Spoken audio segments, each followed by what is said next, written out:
Hello साथीहरू, लो आज चाहिँ म गाउँबाट ल्याएको कोदोको पिठोको ढेँडो कोदोको ढेँडो बनाउँदैछ। अनि दसैँको सुकुटी पनि ल्याएको थियो। अनि यतापट्टि सुकुटी बनाउँदैछ। अब ढेँडोसँग त्यो राँगो सुकुटी बनाएको छ। अब खानु पर्ला। अब मिठो भयो नि नभए नि अब गाउँतिर त कसरी बनाउँछ है।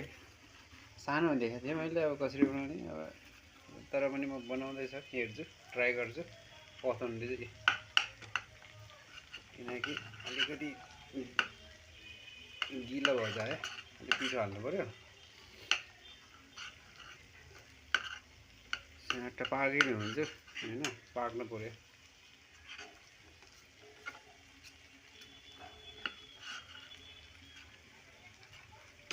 यहाँको मान्छेहरूले त के बना भन्छ हेऱ्यो भने, तर यसमा कति ताकत हुन्छ नि है। कोदो पिठोमा एकदम ताकत हुन्छ नि त। सुकुटी पनि बनिसक्यो। अब सुकुटी मसिनो काट्दैन सुकुटी। अब अलिकति पानी हाल्नु पर्छ। एकजनामा खाने अब के होइन। तर यो ढेँडो अलिक धेरै भयो कि जस्तो लाग्छ मलाई। किनकि यति खान सक्दैन होला मैले। गाउँतिरको मान्छे भएको खान्थ्यो। अब यहाँ बसेर अलिक खान धेरै सक्दैन कि। अब 3टा 4 रोटी मात्रै खान्छ। ढेँडो गिलो भन्छ कि अलिकति, पिठो धेरै नै लाग्छ। पिठो छन् त छ, तर धेरै हुन्छ कि। फेरि भात धेरै भइसक्यो, खान सक्दैन। अब यसलाई अलिकति पाकेपछि यसलाई ढाकिदिने, च्याट्ट लाएर अन्त पाक्छ। फेरि यसमा अलिकति पानी हाल्नुपर्छ। अब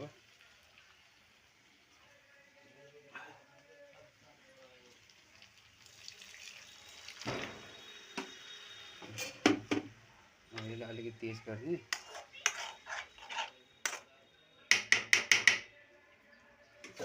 यसलाई पनि ढाकिदिने। अब यसलाई पनि ढाकिदियो। अब पाक्छ, ढेँडो पाक्दैछ। अब तर कहीँ पिठो रहेछ अझै।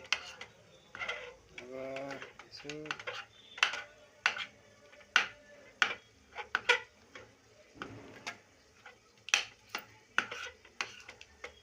दसैँमा अलिकति पिठो ल्याएको थियो, आमाले दिएको थियो कोदो पिठो।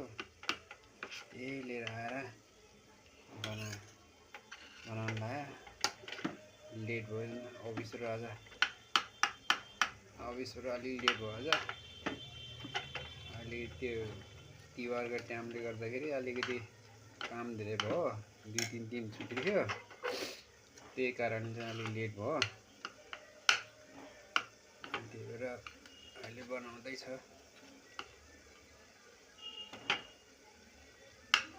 यसलाई पनि ढाकिदिने होइन। ढाकिदिएपछि ट्याक्क लगाएर पाक्छ। फेरि ढाक्नु पऱ्यो।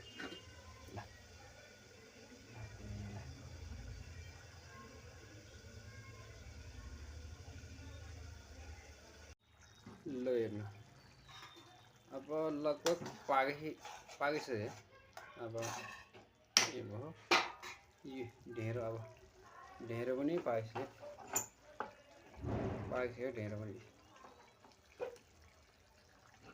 पनि पाकिसक्यो। अब अलिकति पानी धेरै भन्छ क्या ढेँडो, यही कारणले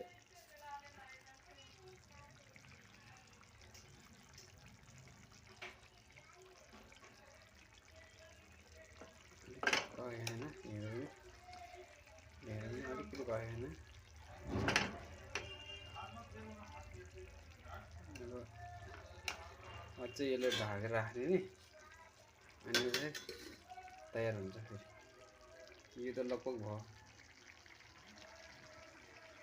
यो त अब बन्द गरिदिने अनि ढाकेर राख्ने। अब यो भयो। बन्द गरिदिन्छु। यो अलिकति चाहिँ भात चाहिँ पाएन, ढेँडो चाहिँ पाएन, भात पनि ढेँडो। फ्राई प्यान बनाएको छ, कहाँ रहन्छ नि पतिलो बनाउनु हुन्थ्यो, केही छैन, पाक्नु पऱ्यो बस, पाक्यो भने हुन्छ।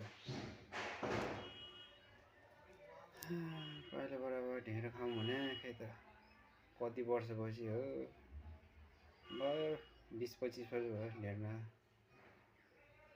गाउँबाट लिएर आउँदा। ल केटाहरू, मेरो ढेँडो नै बनिसक्यो।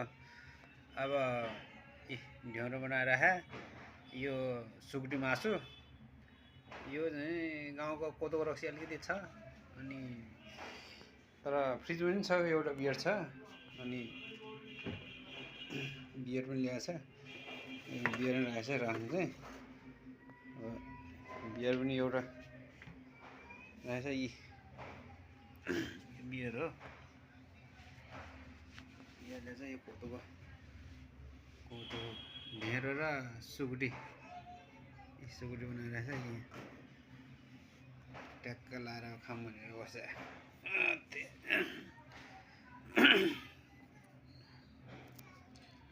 ल है साथीहरू सबै, अब म खान लाग्यो।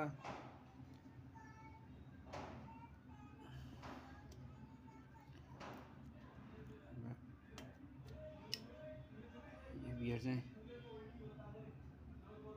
के भन्छ, यो बियर ल्याएछ, यस्तो हुन्छ भन्छ खै पेट त, यो यसको जस्तो पेट हुन्छ भन्छ, यो बियर खायो भने खै हुन्छ कि हुँदैन। ढेँडो र सुकुटी खानु पऱ्यो। ल त केटाहरू खानु पऱ्यो है म। ल अब खाँदाखेरि त अब देखाउनु हुनुहुन्छ, अब म चाहिँ खान लाग्यो। अब सबैलाई बाई बाई है।